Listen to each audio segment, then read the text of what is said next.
మే 13న తెలంగాణ రాష్ట్రంలో జరగబోయే పార్లమెంట్ ఎన్నికల్లో బీఆర్ఎస్కు ఎన్ని సీట్లు రాబోతున్నాయి, ప్రజల తీర్పు ఎలా ఉండబోతుందో చెప్పడానికి మనతో పాటు బండా ప్రకాష్ రావు గారు ఉన్నారు. వారిని అడిగి తెలుసుకుందాము. అంటే గత సార్వత్రిక ఎన్నికల్లో ఎమ్మెల్యే ఎలక్షన్లో వచ్చిన తీర్పు ఉండబోతుందా, లేదంటే ప్రజల్లో ఇప్పుడు కొంత కాంగ్రెస్ ప్రభుత్వంపై వారు చేసిన మోసపూరిత వాగ్దానాలలో కొంత అవగాహన వచ్చి ఇప్పుడు తీర్పు ఇవ్వబోతున్నారా అనే అంశాలను మనం అడిగి తెలుసుకుందాం. సార్ నమస్తే. సార్ నమస్కారం. ఈ పార్లమెంట్ ఎలక్షన్లో ప్రజల తీర్పు ఎలా ఉండబోతుంది? కొంత ప్రజల్లో మార్పు కనబడుతుంది. అసెంబ్లీ ఎన్నికల నాటికి కాంగ్రెస్కు మా మధ్య ఉన్న వ్యత్యాసం ఓన్లీ 1.8% మాత్రమే, దాదాపు 2% కూడా లేదు. 2% దీంతో మేము దాదాపు ఒక 30 స్థానాలు కోల్పోయిన నేపథ్యం ఉంది. కాబట్టి అధికార మార్పిడి అనేది సహజంగానే జరిగింది. వాస్తవంగా ఇప్పుడు ప్రజల లోపల మేము మోసపోయినామనే భావన బలంగా కనబడుతుంది. అలా మా కేసీఆర్ గారి పర్యటనకు అశేష జనవాణి వస్తున్నారు. అది కాకుండా వాస్తవ పరిస్థితి తెలంగాణలో ఇలా ప్రివైల్ అయిన కండిషన్స్ కూడా దాన్నే చూపెడుతున్నది. వాస్తవంగా మేము 6-7 ఏళ్ల పాటు అసలు కరెంటు కోతలు లేని రాష్ట్రాన్ని చూసినారు, మంచినీటి కోసం గోసపడని రాష్ట్రాన్ని చూసినారు, సాగునీటి ఇబ్బందులు లేవు, ఎండాకాలంలో కూడా మత్తళ్ళు దుంకిన చెరువుల్ని చూసినాం మనం ఇవాళ.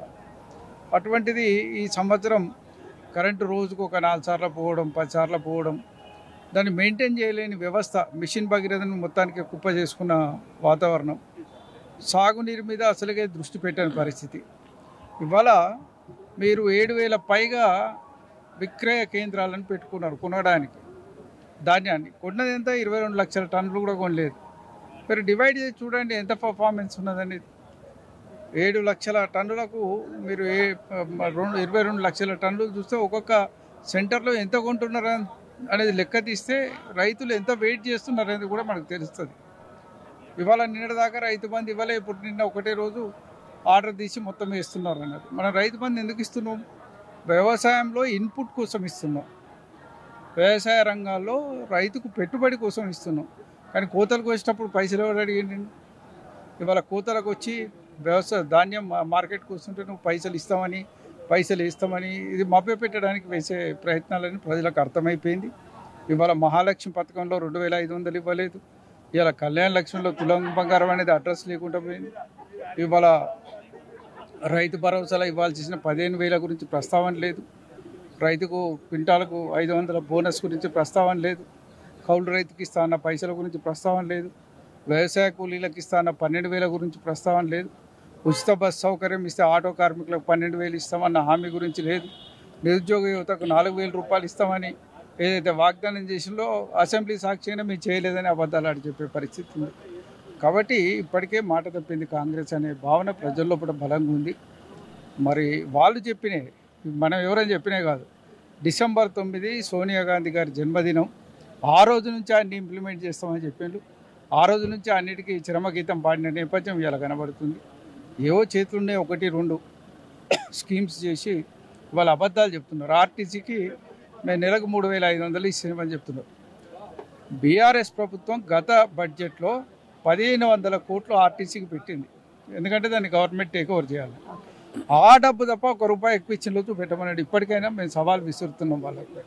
ఆ 1,500 crores కంటే ఎక్కువ ₹1 కూడా ఇవ్వలేదు. ఇవాటికి ఆర్టీసీకి రియంబర్ చేయలేదు. ఇవాళ ఆర్టీసీని కూడా వీళ్ళు లోపలికి చేస్తున్నారు. సరిగ్గా జీతాలు ఇవ్వలేని పరిస్థితి ఆర్టీసీలో కూడా ఉంది. కాబట్టి వాగ్దాన భంగం అనేది అన్ని రంగాల్లో కూడా జరుగుతున్నది. పట్టింపు లేని పరిపాలన అయిపోయింది ఇది.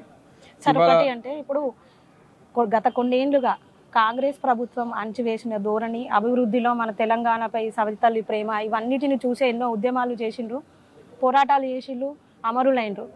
తెలంగాణను సాధించుకున్నాం. 2 సార్లు కేసీఆర్ గారు సీఎం అయినరు, పరిపాలన జరుగుతూ వస్తుంది. ఈ క్రమంలో మొన్న జరిగిన ఎన్నికల్లో ప్రజలు అంత గుడ్డిగా ఎందుకు ఓడించారు? అసలు కారణం అంటే ప్రజలు కొంత దీనికంటే బెటర్గా ఉంటుందేమో అని నమ్మిండ్లు తప్ప వేరే కారణాలు అయితే మాకేం కనపడతలేవు. వాస్తవంగా జీవన ప్రమాణాలు పెరగలేదా అంటే ఇవాళ మాజీ ఆర్థిక మంత్రి గారు, కేంద్ర మంత్రి గారు చిదంబరం మాటల్లో చెప్పాలంటే మొన్ననే ఆయన ఒక మాట చెప్పిండు కేంద్ర ప్రభుత్వం గురించి.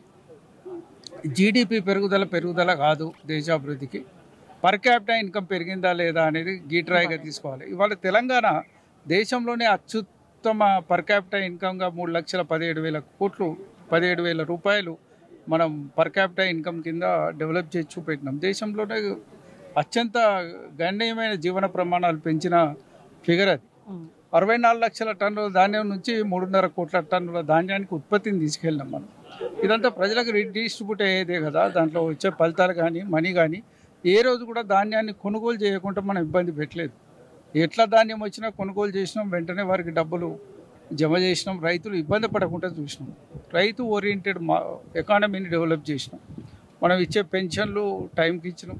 మీరు ఒక్కొక్క గ్రామం లెక్క తీసుకోండి, సర్వే చేయండి. ఇప్పటికైనా కూడా ఒక్కొక్క గ్రామంలో అభివృద్ధి ఫలాలు కావచ్చు, మనం ఇచ్చిన సంక్షేమ పథకాల యొక్క ద్వారా కావచ్చు, 50 నుంచి 70 కోట్ల వరకు ప్రతి గ్రామానికి చేరినాయి 6-7 సంవత్సరాలు 8 సంవత్సరాల లోపల.